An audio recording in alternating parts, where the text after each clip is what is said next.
Salam, salam sejahtera, selamat datang dan selamat bergabung pada mata kuliah Rekayasa Perangkat Lunak.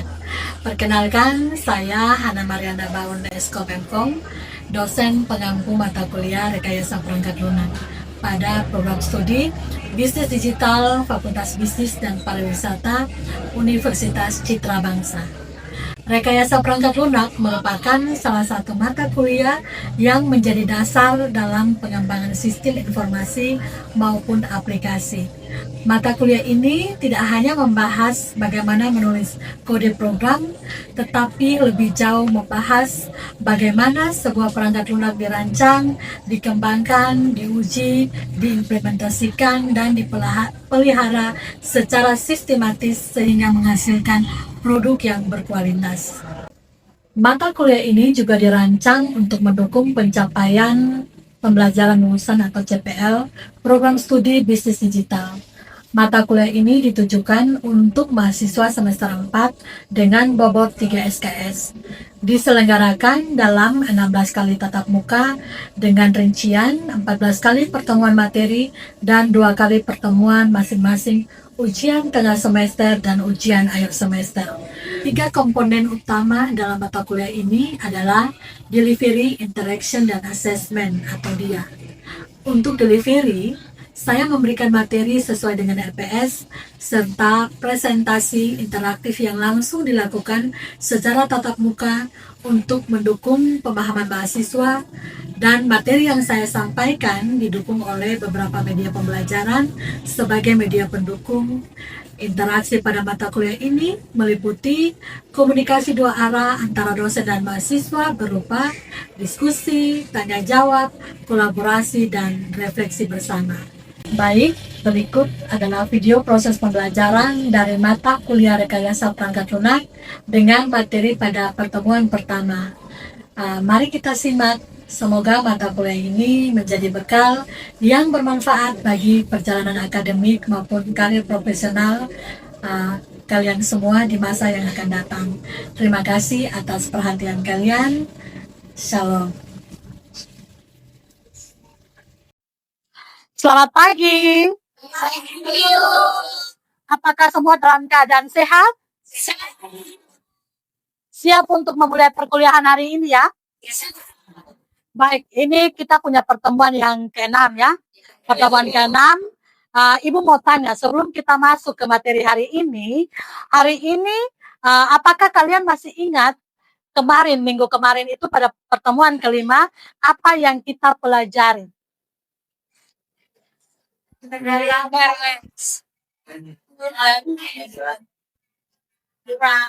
Baik, jadi kita pelajari tentang software, requirement, specification, pemodelan, domain, dan juga arsitektur ya dari rekayasa perangkat lunak. Nah, baik, jadi sebelum itu Ibu juga mau tahu apakah kalian tidak hanya mengingat kita pelajari apa yang telah kita pelajari, tetapi apakah kalian betul-betul memahami atau tidak? Ibu mau tanya, mengapa dokumen SRS itu sangat penting bagi pengembangan perangkat lunak? Saya Ibu. Silakan Saya Tracy izin menjawab.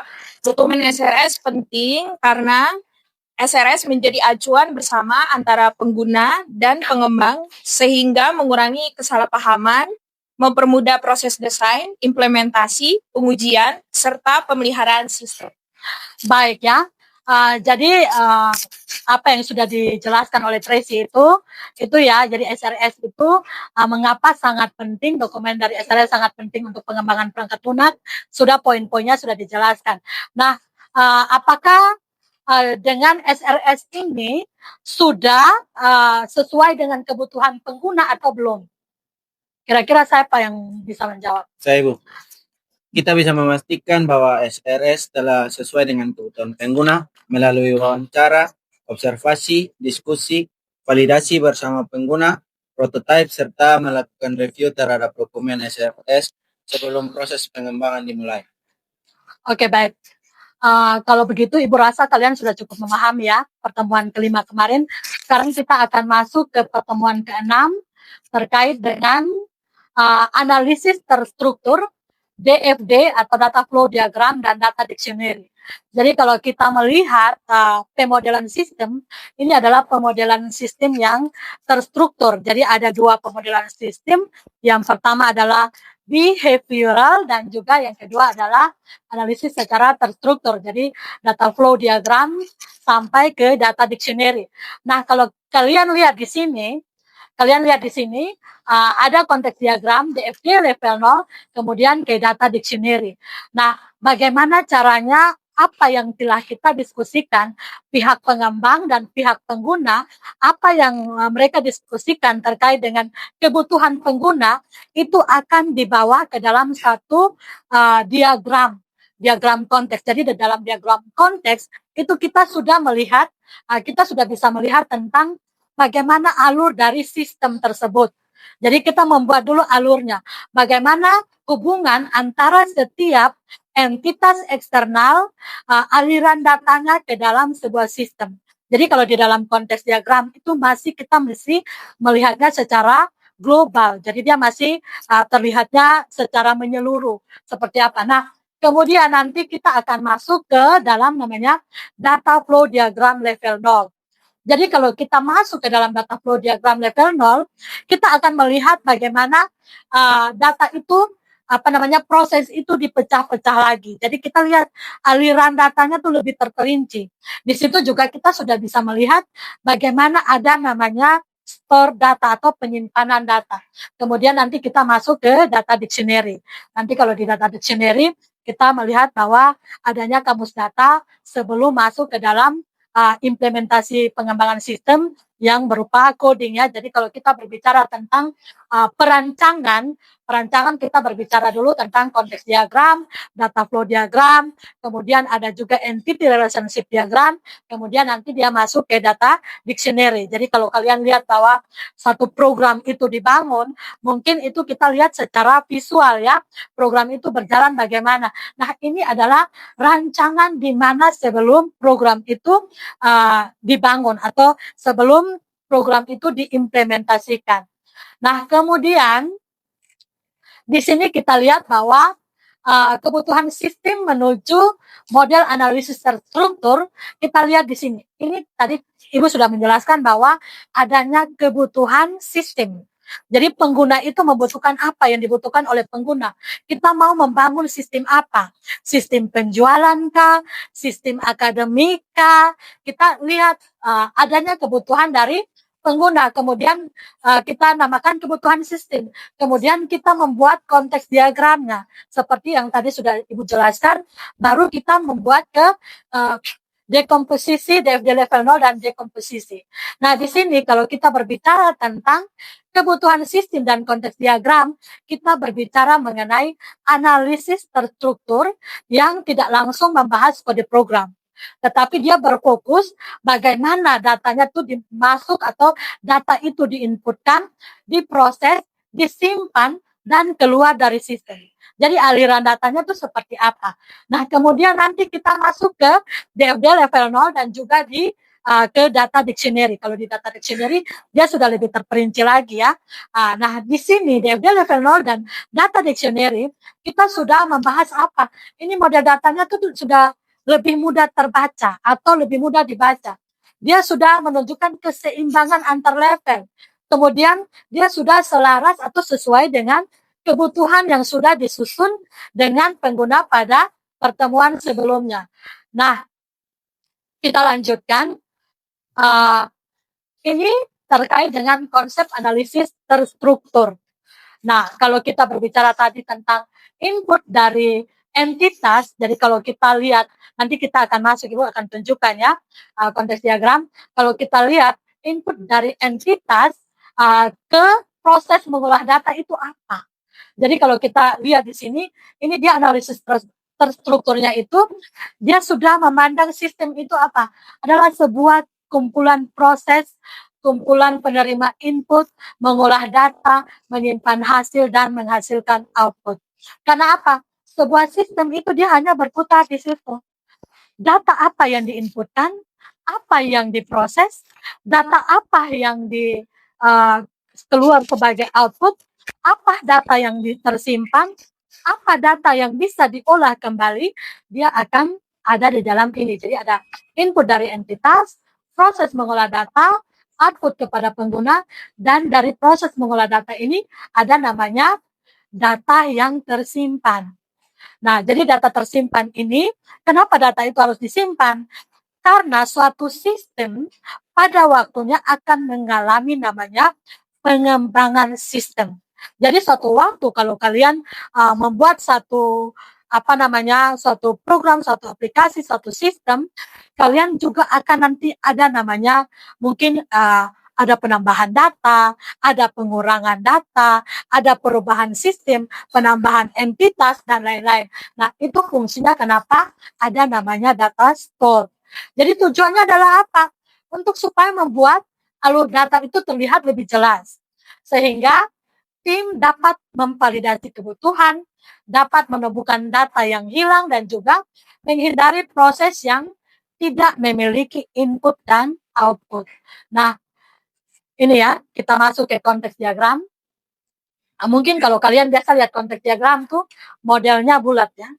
Modelnya bulat, tidak seperti kotak seperti ini, tetapi ini gambarannya sama. Ini adalah sistem. Jadi biasanya di sini ini kita tulis 0. Sistem ini 0. Kemudian ini ada entitas eksternal. Entitas eksternal, pelanggan, dan juga admin. Nah, di sini kalian lihat aliran datanya. Jadi pelanggan, dia melakukan pemesanan. Jadi dia memasukkan data pesanan kepada sistem. Kemudian saat pelanggan melakukan pemesanan atau menginputkan data pesanan ke sistem, ini ada namanya status pesanan. Namanya status pesanan. Kemudian sistem admin ini dia akan mendapatkan laporan dari sistem.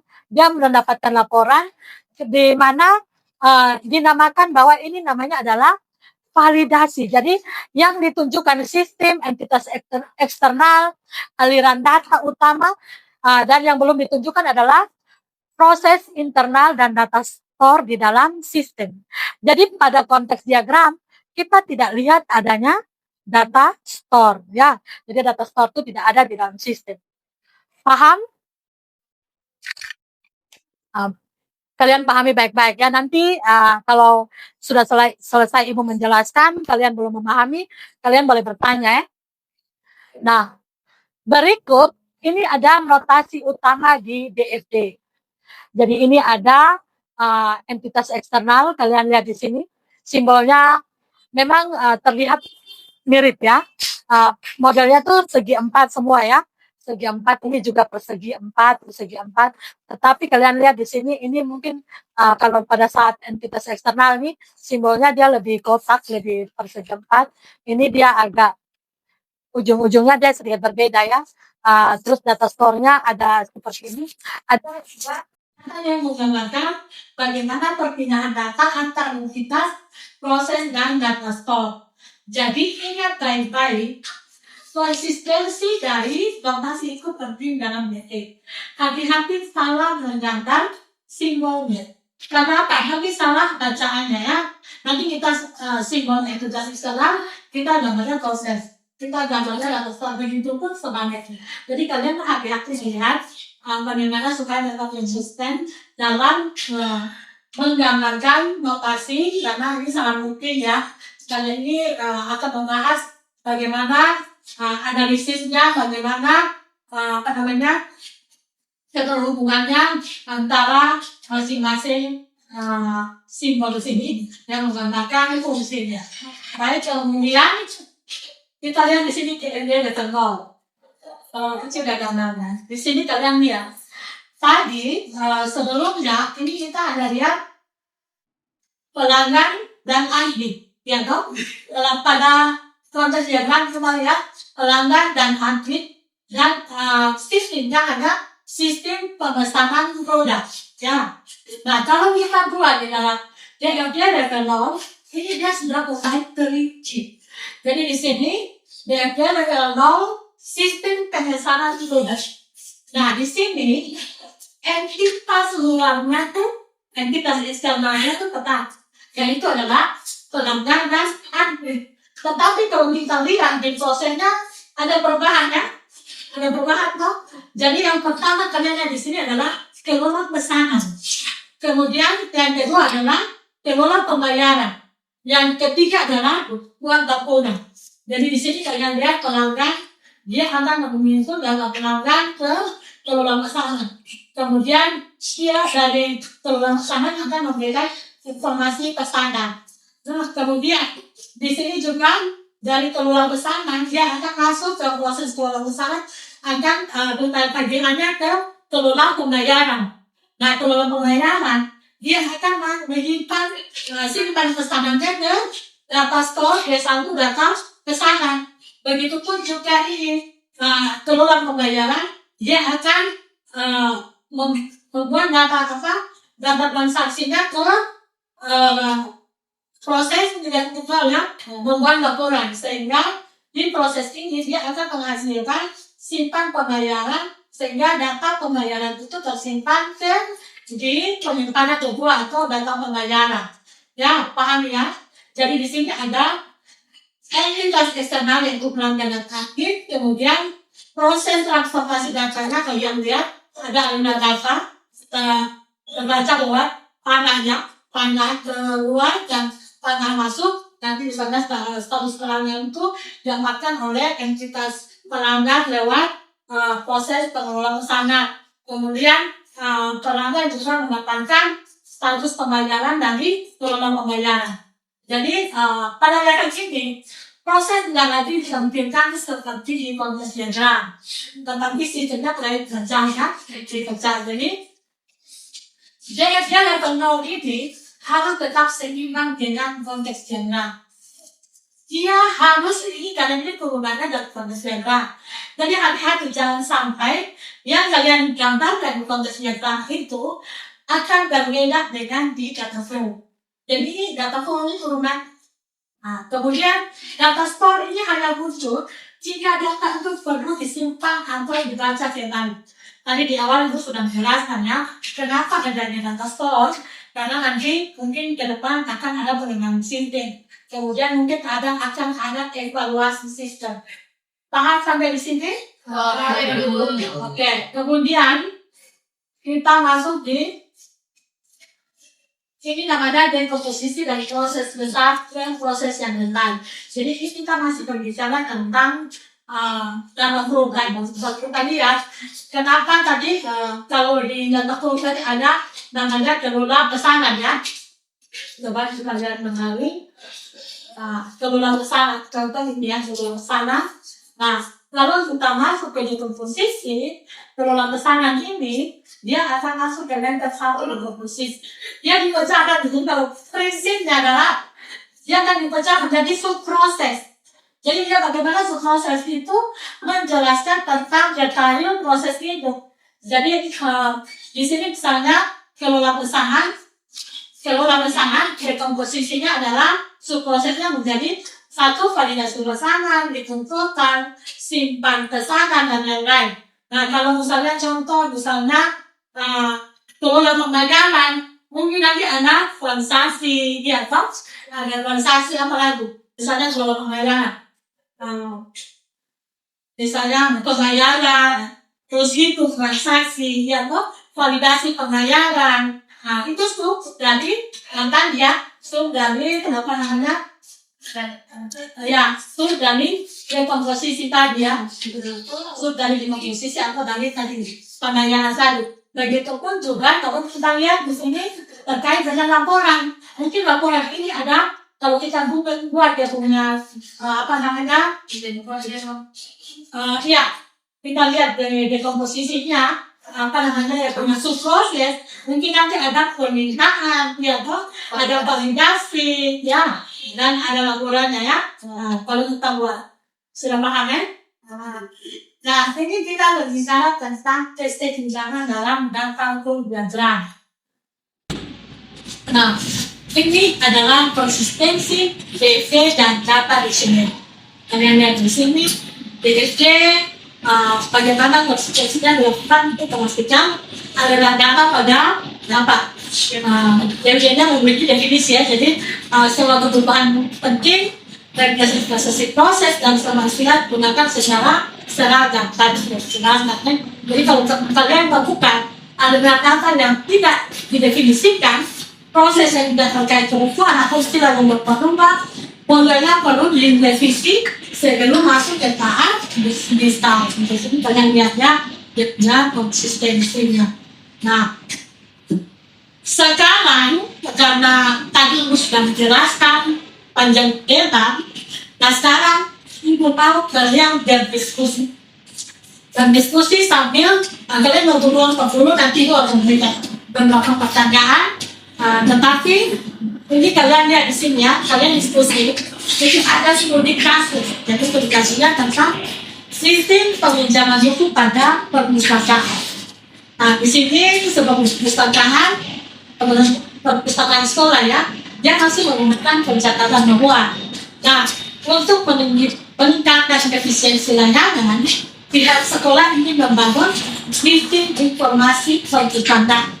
Yang kalian lihat di sini, kalian catat nanti, kebutuhan sistemnya adalah sebagai berikut. Anggota dapat mendaftar sebagai perpustakaan, petugas mengelola keanggotaan anak buku, anggota dapat mencari tugas sebagai pengarah, anggota dapat mengerjakan penelitian buku, sistem secara otomatis akan memperbaiki stok buku, sistem menghasilkan laporan peminjaman setiap bulan, dan kepala perpustakaan dapat melihat dokumen peminjaman. Nah, dari studi kasus ini yang Ibu minta ini kalian menjawab atau menjelaskan dari hal-hal di beberapa pertanyaan dan tapi kalian selesaikannya dalam diskusi kelompoknya.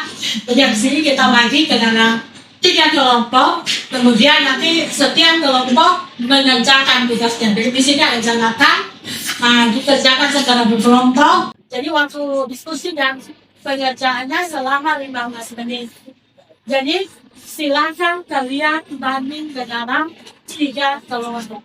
Duduknya ke kelompok supaya diskusinya lebih seru dan lebih banyak. Jadi masing-masing memberikan baca-baca, memberikan analisisnya terkait dengan tadi materi yang kalian baca dan juga tugas yang kalian bacakan lewat diskusi. Silakan membagi kelompok ke dalam 3 kelompok. Silakan. Baik, ini kelompok berapa? Kelompok 1, kelompok 2, kelompok 3 ya. Selamat berdiskusi, tetapi Ibu mau tanya, tadi yang terkait dengan materi yang Ibu sudah ajarkan, apakah kalian sudah paham? Paham ya? Atau mungkin ada yang mau bertanya? Dennis, oke, silakan Dennis. Saya izin bertanya, apa tujuan dari analisis terstruktur dalam pengembangan perangkat lunak? Terima kasih Dennis. Jadi apa tujuan dari analisis terstruktur dalam pengembangan perangkat lunak? Jadi analisis terstruktur itu untuk memahami kebutuhan sistem dan juga untuk membangun interaksi dan komunikasi antara pengguna dan juga pengembang sistem sehingga tercipta kesepakatan atau kesepemahaman bagaimana sistem itu akan dibangun. Jadi rancangannya itu terstruktur dan jelas secara detail sesuai dengan kebutuhan pengguna. Gitu ya. Ada lagi pertanyaan? Oke, silakan Putri. Bertanya Ibu, apa perbedaan konteks diagram dan DFD level 0? Konteks diagram dan DFD level 0 ya. Tadi sesuai dengan sudah Ibu jelaskan waktu Ibu sampaikan materi tadi bahwa konteks diagram itu dia adalah menggambarkan secara keseluruhan. Tetapi tidak ada penyimpanan atau tidak ada store data ya. Tetapi kalau DFD level 0 itu dia sudah masuk ke dalam proses-proses secara terperinci. Dan juga di dalam DFD level 0 sudah ada penyimpanan data. Jadi kita sudah lihat aliran atau arus data atau prosesnya tuh lebih terperinci dan lebih jelas. Ya. Oke, baik.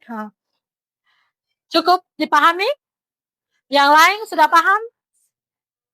Kalau begitu Ibu mau tanya. Siapa yang bisa menjelaskan karakteristik dari analisis terstruktur? Yang pertama, berinteraksi pada proses. Yang kedua, menggunakan pendekatan top-down. Yang ketiga, memeta sistem menjadi beberapa proses. Yang keempat, menggunakan DFD dan data dictionary sebagai alat pemodalan. Pemodelan. Baik, itu sudah jelas ya apa yang sudah disampaikan. Kalau begitu kalian sudah paham. Menurut Ibu kalian sudah paham ya. Silakan lanjutkan diskusinya karena waktu kita masih 7 menit lagi ya. Selamat berdiskusi. Sudah selesai diskusi? Waktunya sudah 15 menit. Jadi kita punya waktu untuk berdiskusi sudah selesai ya. Sekarang kelompok mana yang akan menjelaskan hasil diskusinya terlebih dahulu? Kelompok mana yang akan menjelaskan? Kelompok 3? Silakan. Silakan kelompok 3. Hasil diskusinya? Baik, saya akan menjelaskan materi tentang bagaimana kita menentukan proses utama yang akan dimasukkan ke dalam DVD level 0. Yang pertama itu, proses yang kita akan lakukan yaitu kelola data anggota, kelola data buku, peminjaman buku, pengembalian buku, dan pembuatan laporan. Baik, tepuk tangan dulu untuk kelompok 1. Yang berikut kelompok 2. Silakan. Kelompok 2. Baik, kami dari kelompok 2 kami menjawab pertanyaan nomor 2, 4, dan 6. Yang pertama, pertanyaan nomor 2, entitas eksternal yang terlibat, yaitu ada 3. Yang pertama, anggota, yang kedua, pelanggan, dan yang ketiga, kepala perusahaan. Untuk jawaban lengkap yang menentukan data store yang didirikan, yaitu data store ada D1 dan anggota, D2 data buku, D3 data pinjaman, dan D4 data pengembalian. Oke. Tepuk tangan untuk kelompok 2. Sekarang kelompok 1. Baik, kami akan menjawab pertanyaan. Di mana pertanyaan identifikasi kebutuhan fungsional dari sistem tersebut. Yang pertama itu registrasi anggota, yang kedua login petugas, mengelola data buku, mengelola data anggota, mencari buku, peminjaman buku, pengembalian buku, update stok buku, pembuatan laporan, dan melihat laporan. Baik, terima kasih. Tepuk tangan untuk kelompok 1. Jadi kalian sudah pahami ya, karena kalian sudah berdiskusi dengan soal studi kasus tadi ya. Lebih mudah untuk dipahami ya. Nah, baik, terima kasih. Pertemuan kita hari ini sudah selesai. Kita ketemu di pertemuan berikutnya dengan materi selanjutnya. Selamat siang.